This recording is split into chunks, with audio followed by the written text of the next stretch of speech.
Hello again, this is Crowbeak. Welcome back to another episode of my Final Fantasy X Let's Play.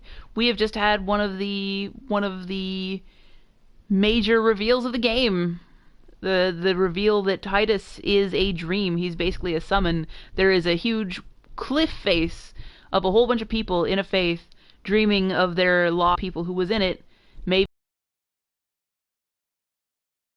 he existed as a real person back in the day. Maybe he didn't. Maybe he's sort of a fully formed person, but not one who exactly lived 1,000 years ago in the real Xanarkand that existed. But there's no going back to Xanarkand because there's not actually a Xanarkand anymore, except the one that they are physically headed to on their journey. Let's see how he feels about this. Are you all right? Oh, phew. Hey, we were so worried about you. You okay? No. I'm okay. What happened? Nothing. I blacked out. I was dreaming. You called me. And I woke up.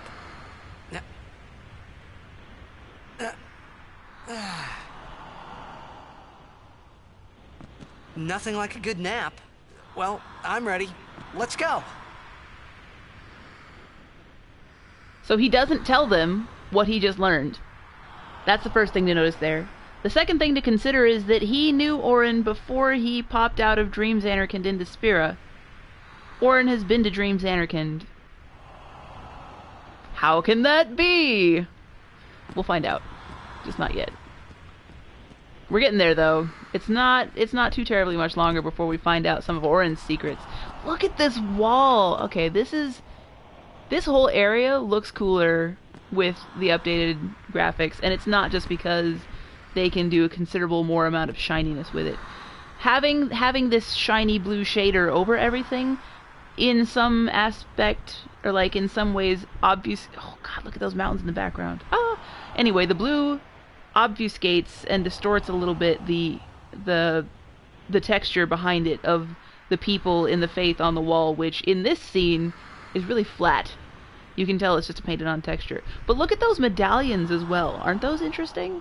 I don't remember those from before. Seriously though, those mountains in the background. Look at that painting. Isn't it beautiful?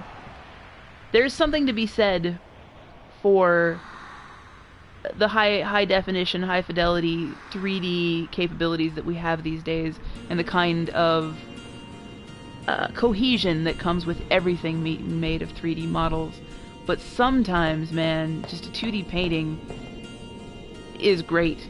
One thing to consider, though, is that textures for 3D models, that's like a special art in and of itself, because they have to paint them to kind of try to get the kind of detail that you could have with a plain old painting, but do it in a way that makes sense being repeated over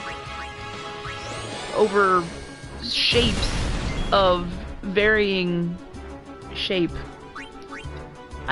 That was horrible English, but yeah, it's texture artists. I appreciate you. Just for the record, you guys do awesome stuff. And yeah, I've always appreciated good textures. But the more I learn about making games, the more I appreciate good textures. So props to you. I am going to try to kill this thing now. I was doing that anyway.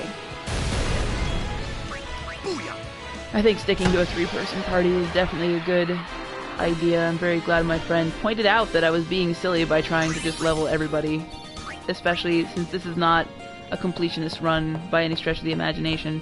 Once I get the airship under my direct control and can go anywhere in the world easily without having to actually run back the whole way, there is at least one side quest that I want to do. I will explain more about that later. I know I've already mentioned it. It has to do with getting one of, I think I'm gonna have to end up getting all the summons for it. No, I don't remember. I did look up a little bit about it. I'm gonna have to go back, and I will do this off camera, I think, but I'm gonna have to go back and get all the destruction spheres from the Cloister Trials, which means I need to do at least one over. Farewell. I don't remember. I'm gonna have to look into it. But yeah, some of that will be done off camera, and just the important story bits will be done on camera. But getting Anima, Seymour's summon, is story relevant. There's story with that goes with that, and I am definitely interested in sharing that. I want to overwrite this save data. Yes. Welcome, Twitch viewer. Thank you for coming to watch. I'm currently in the middle of making an... Oh, there's a branch here. Currently in the middle of and of course, the message is over the mini-map. Thanks, brah. This looks like... Oh, there's no one this way. So it doesn't matter. I only have one option to go. What is the element resistant to physical... No elemental weaknesses, resistant to physical attacks. I hate you. Guess we'll just fire at you anyway, cause... Oh. You know what? I'm leaving. We'll just leave. Yeah. I don't feel like dealing with that guy. Hopefully I won't come across too many of them. Ah. Smack it with your stick. 2 damage.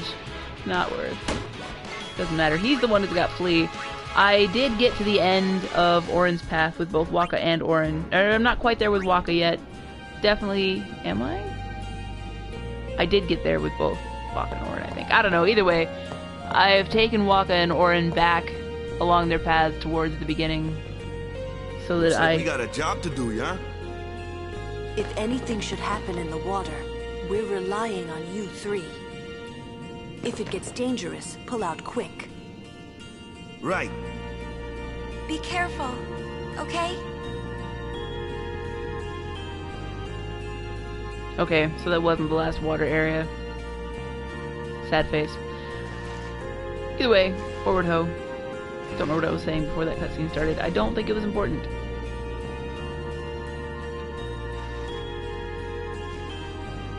This is pretty. I like how shiny these are with the new textures. It's definitely good times. What do we got over here? Battle with fishes. See? Shouldn't be too bad. I am not wearing Brotherhood. Oh, he's poisoned. That's never a good thing. I think I have a bunch of antidotes, though. It actually takes a stack of 99 antidotes to customize a weapon so that it has... to give it Poison Strike. I found and purchased a Poison Strike weapon for Orin, but this guy, Wakka, to give him Poison Strike, I had to customize his weapon. Or was it the other way around? I customized one of them. One of them I was able to buy a Poison Strike weapon together. Stop it! Like, these fish don't even do hardly any damage. It's the poison damage, since poison is a percentage of health damage. It just hurts to do anything. Poison is never really something I'm okay with, but it's especially bad in this game because it does, like, I don't even remember. It does such a huge percentage of your overall health. Just because you did anything. At the end of your turn, you take hundreds of damage. And it's just not a fun mechanic. Normally you can swap your people out, just be like, oh, I don't want to deal with this, but when you're doing underwater battles like these, and you literally can't swap them out because these are the only 3 characters you can use, that sucks. That really just sucks. And look at this. I've got 2 people poisoned already. Like, I don't know why they thought it was a good idea to have poisonous fishes. Because it wasn't. This is an unfun area to play. It looks beautiful. Thematically, it's really neat that you've got this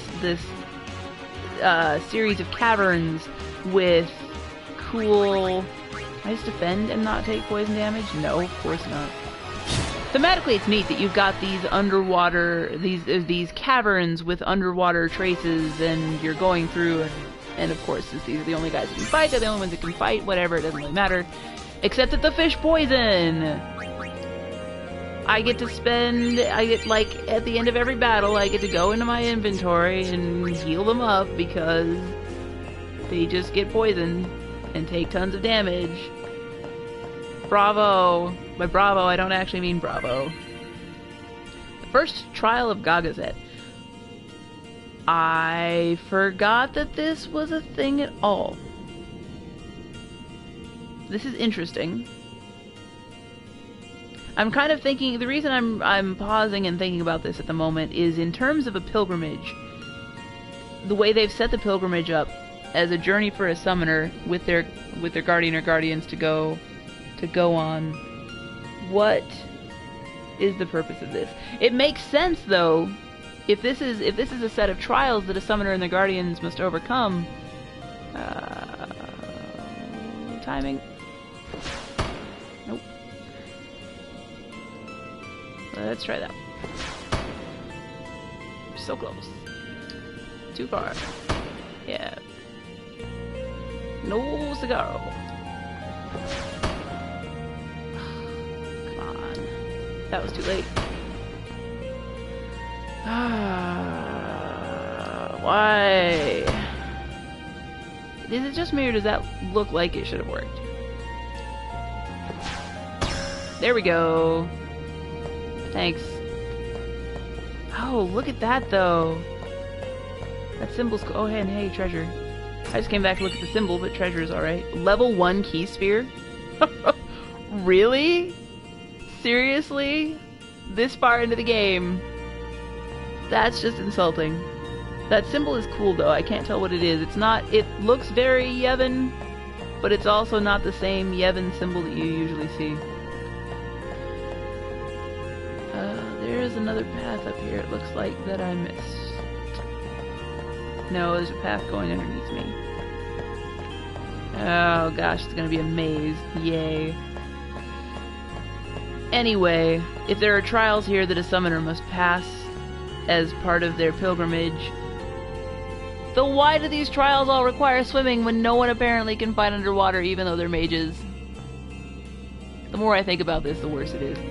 Either way, with these kind of trials being a thing,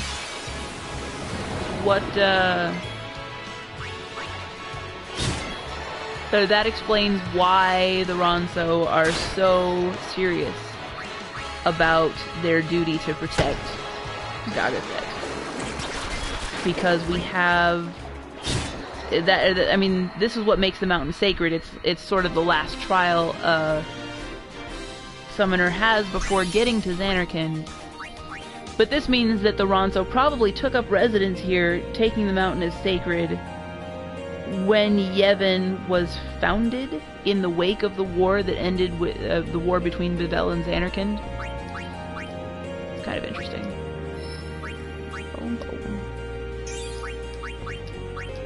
I guess I could have waited to do this, but I did not. Alright, out. Yes, I would like to leave. I don't actually remember where I need to go for this, so I'm gonna look this way before I leave, just in case.